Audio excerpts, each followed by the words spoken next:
Hey, what's going on, guys? It is the SMT. Today marks the opening day for the T-Mobile and Sprint merger trial.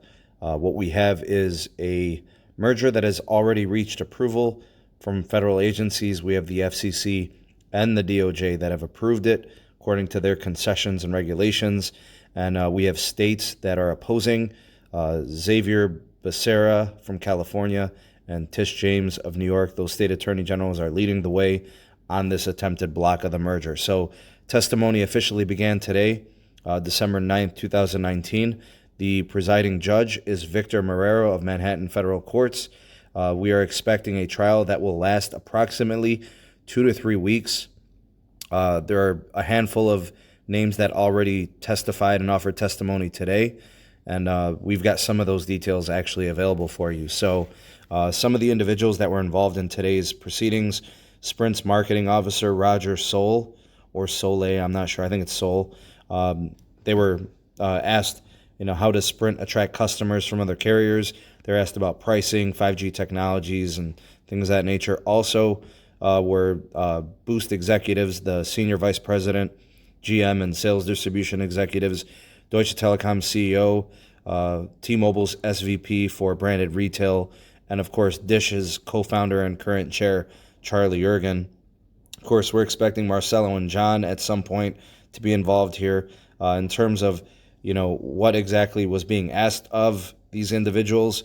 I think, you got to think about it from the aspect of they want to know about how business is operated. They want to learn about marketing. They want to learn on how they were competing, how this will affect, pricing for consumers. It makes total sense of who's on this short list of individuals.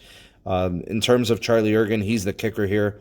He's got a checkered history when it comes to business, a history of broken promises. He's obviously going to be under attack by state attorneys. He's going to be scrutinized heavily. I know that attorney general deputies are, they're really hard on Charlie for this. So, Dish lacks wireless experience. All the things that I've already cited in my 5 reasons why Dish will fail as a national carrier. You guys can check out that video. I'll put a card right here in the upper right-hand corner. In terms of Dish, there's huge concerns there. The inability or willingness to compete in all aspects of being a national carrier, including not just postpaid, but the prepaid side and low-income consumers. There's a lot of concerns there. Setting up Dish, as a fourth carrier, the state attorneys general are, obviously saying that this doesn't really cut it. In the loss of a major carrier, and a fourth carrier build-out requirements are extreme, and they're concerned that Dish wouldn't follow through. Now, from an actual trial standpoint, and what's going on here with the DOJ and the FCC, already approving this, it's one of those things. States are going to be working to provide evidence that the T-Mobile and Sprint merger is bad for customers. Already today, they identified T-Mobile and Sprint as competing fiercely in pricing and plans. So they cited Metro dropping prices in 2016 compared to Verizon and AT&T. I mean, even Roger Soule, said that that success faded, and he was trying to basically say it doesn't work long term for us. We're not profiting, and we're losing business and whatever else. So there's a lot of concerns for low income consumers there, and actually, in my opinion, and everything else I was reporting is factual from what was going on, but in my opinion, separating my opinion, the problem in all of this is Dish. The rest of it can all be worked out, but seriously, the issue here is Dish. And then also keep in mind, from the trial standpoint, it's rare, it's really unprecedented where the DOJ and the FCC are kind of sort of being ignored in this. It's going to a court system when it's already received federal approval. So in a way, the trust is being tried here. And I think that's a current state of the politics of what's going on with the current administration. Obviously, the FCC feels the need to get 5G rolled out, and that's a big sticking point. Even former FCC chairmen have come out and spoke on this.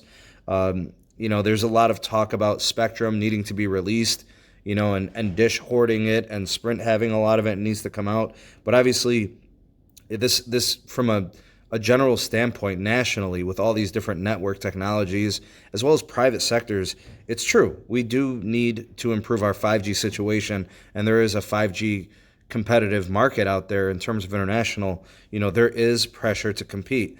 Now, something that I thought was interesting, the judge was actually really aggressive today in court. Judge Victor Moreira said, I want to go straight to witnesses. He literally was quoted, "Don't beat me over the head with witnesses, trim the list of witnesses." So he really wants to cut to the chase.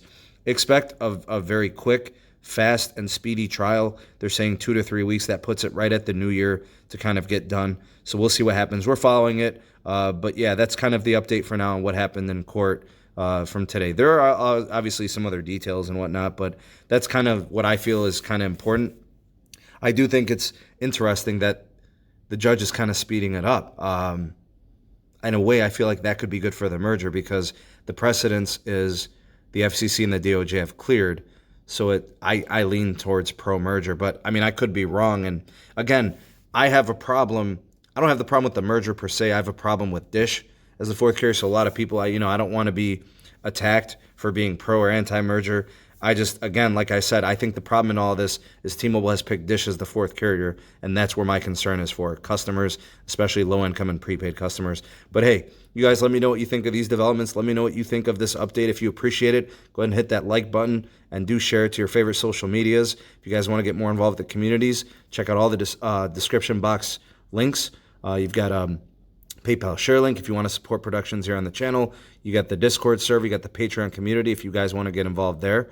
There's the @SneedTech Twitter handle, and then of course the podcast. Got all the links. You could check it out on your favorite podcast platform. So go ahead and check out those links. And again, if you're new, welcome to you. Hit that subscribe button, hit that notification bell so you never miss an upload from the SMT.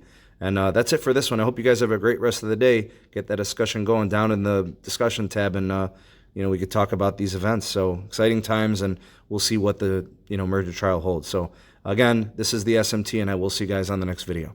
Peace.